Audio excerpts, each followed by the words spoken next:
Hello, Father Paul. Hello po. Magpakilala po kayo. Saan po kayo connected? Tagalog ba yun? Oh, Tagalog po or English? Pwede po, Father. My name is Father Paul Ines, Alicia of Don Bosco.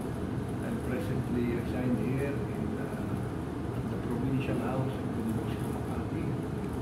And I am trying to live a holy, happy, and challenging life.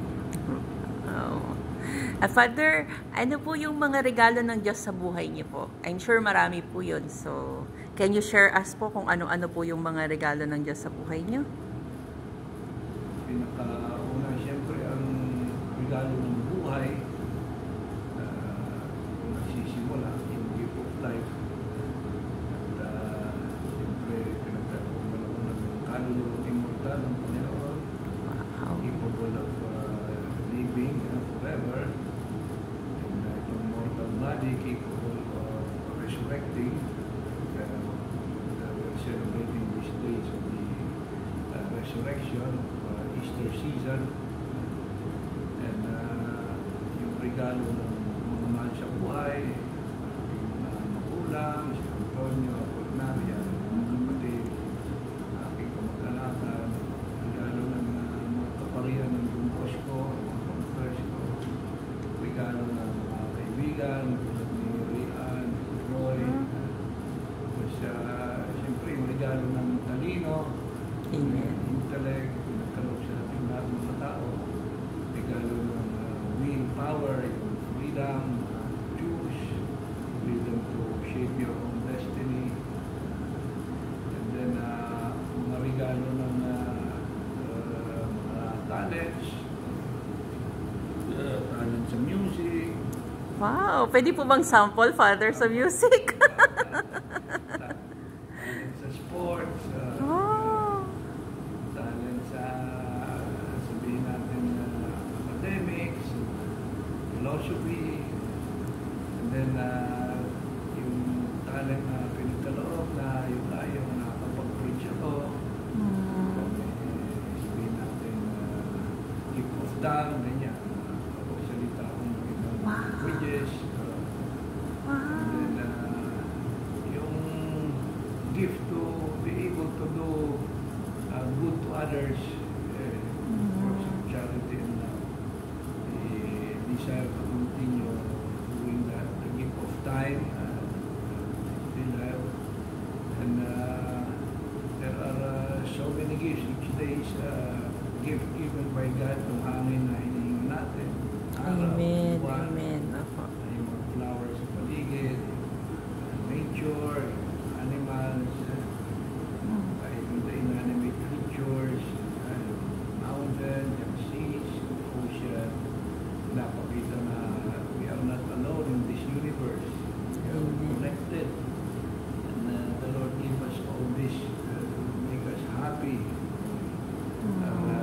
In the gospel reading of today, we're supposed to announce the good news of our Lord to all creatures, to the macrocosmos and to the microcosmos within us.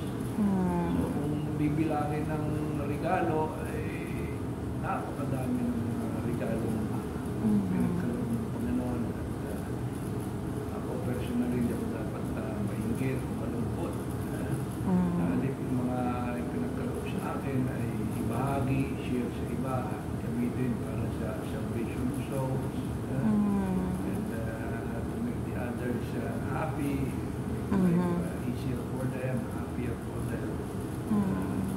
Nga sa iyo, yung dalawa ni Roy, si Rian, sana maging masaya ang inyong pagsasama, karoon kayo ng bright future.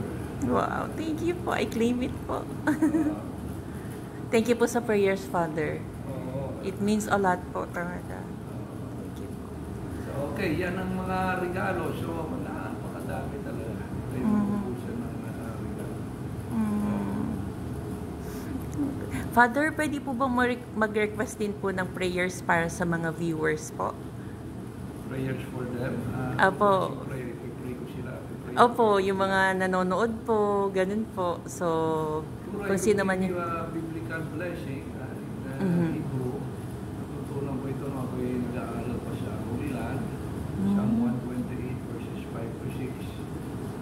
Kakantay ko yung Hebrew. Ay, sige pa, Really, please. puro beautiful blessing I could give to all of you. יברכך השם את ציון, ובטוב ירושלים. יברכך השם את ציון, כל ימי חייך. ולבנים לברך, שלום על ישראל. ולבנים לברך, שלום על ישראל. ולבנים לברך, שלום על ישראל. ולבנים לברך, שלום על ישראל.